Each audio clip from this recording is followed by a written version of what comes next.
Cari maklumat dan berita politik yang bebas, kupasan yang tepat, panas. Dapatkannya secara eksklusif hanya di Jom Channel. Komitmen kami, pentasan berita Isnin hingga Jumaat. Berbicara dan isu semasa, kami garapkan secara langsung. Panel-panel berkaliber dan profesional. Interaktif, pandangan anda kami raikan. Jangan lupa bersama kami di setiap hujung minggu dalam edisi khas mingguan. Jom Channel, moving forward, sharing a new experience.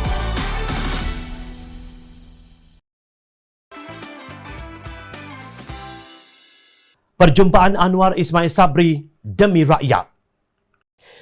Malaysia sekali lagi mencatatkan kes kematian tertinggi akibat COVID-19 apabila 393 lagi kes baru dilaporkan setakat semalam. Angka itu menjadikan jumlah kematian akibat pandemik tersebut mencecah 15,211 kes iaitu 0.93%. Menjelang pengumuman pembentukan Barisan Kabinet Baharu Perdana Menteri juga, kes baharu jangkitan COVID-19 merekodkan angka tertinggi dengan 24,599 kes pada Khamis. Ketua Pengarah Kesihatan Tan Sri Dr. Nur Hisham Abdullah berkata, walaupun negara mencatatkan jumlah kes tertinggi sepanjang pandemik, kebanyakan kes yang dilaporkan adalah berada di kategori klinikal 1 dan 2 semasa didiagnosa. Menurutnya, jumlah bagi kedua-dua kategori itu ialah 23,939 kes bersamaan 97.3% daripada keseluruhan kes. Sebanyak 660 kes bersamaan 2.7% pula adalah daripada kategori 3, 4 dan 5. Ini adalah berdasarkan keadaan klinikal kes semasa baharu didiagnosa COVID-19, katanya dalam satu kenyataan. Sementara itu, terdapat 990 pesakit COVID-19 sedang dirawat di unit rawatan rapi ICU dengan 487 kes memerlukan alat bantuan pernafasan. Di sini jelas bahawa sebenar-benarnya Malaysia memerlukan politik damai dalam memastikan krisis kesihatan yang menakutkan dan ekonomi negara yang menjunam dapat ditangani dengan lebih berkesan. Ketua Penyelidik Ilham Center Dr. Muhammad Yusri Ibrahim yakin bahawa komitmen Pakatan Harapan PH yang tidak akan menyulitkan usul undi percaya di Dewan Rakyat akan memberi lebih banyak ruang kepada Perdana Menteri memilih kabinet yang terbaik. Beliau berkata Datuk Ismail Sabri dengan ini boleh melantik ahli jemaah menteri tanpa tekanan mana-mana pihak yang mungkin akan menarik sokongan jika tidak berpuas hati dengan keputusan itu. Ini kerana jika ada antara 113 ahli parlimen yang menyokong beliau sebelum ini menarik sokongan jika tidak berpuas hati dengan pemilihan jemaah menteri, pembangkang masih boleh membantu untuk luluskan usul tersebut dan mengekalkan kedudukan PM. Inilah politik damai untuk meredakan sekejap kehangatan politik bagi memberi ruang semaksimum mungkin menangani pandemik COVID-19 dan kelesuan ekonomi, katanya dalam satu ulasan di Facebook beliau. Muhammad Yusri berkata persefahaman ini mengesahkan bahawa dalam politik kontemporari tidak perlu no Anwar no DAP, tetapi tidak bermaksud perlu yes Anwar dan yes DAP juga. Sebaliknya, beliau menegaskan apa yang rakyat dan negara perlukan sekarang ini adalah politik damai dan politik matang. Rabu lalu, pembangkang menyatakan kesediaan memberi kerjasama dan sokongan kepada Ismail Sabri dalam usul undi percaya dan tidak akan menentangnya di Dewan Rakyat. Bagaimanapun, Ketua Pembangkang Datuk Seri Anwar Ibrahim berkata, sokongan itu akan diberikan sekiranya dasar dan program dilaksanakan Perdana Menteri itu pro-rakyat dan mampu menyelesaikan isu pandemik COVID-19.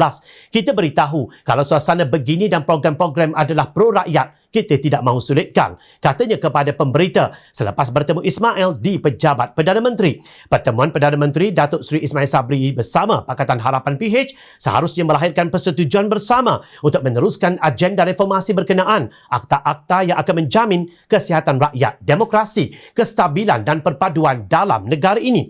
Naib Presiden Amanah Datuk Seri Dr. Mujahid Yusof Rawa berkata, demokrasi umpama gelanggang yang apabila rosak, para pesaing perlu berhenti untuk membaikinya kerana mereka akan menggunakan gelanggang itu kelak untuk menyambung persaingan mereka.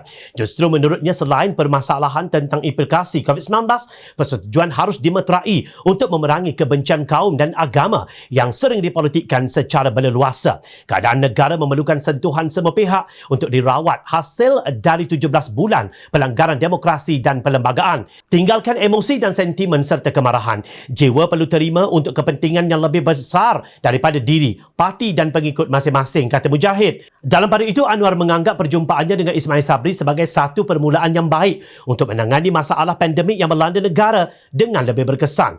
PH menekankan agar program-program untuk rakyat, terutamanya golongan miskin yang kehilangan pekerjaan, perlu diberikan keutamaan oleh Perdana Menteri yang baharu ini. Anwar menjelaskan beliau tetap mengetuai pembangkang di Parlimen dan masih membawa peranan sebagai pembangkang yang meneliti tindak tanduk kerajaan. Namun menurutnya peta politik negara perlu berubah kerana apabila pembangkang dianggap musuh ketat, ia masih mampu menimbulkan pergeseran dan permusuhan peribadi yang tidak berkesudahan.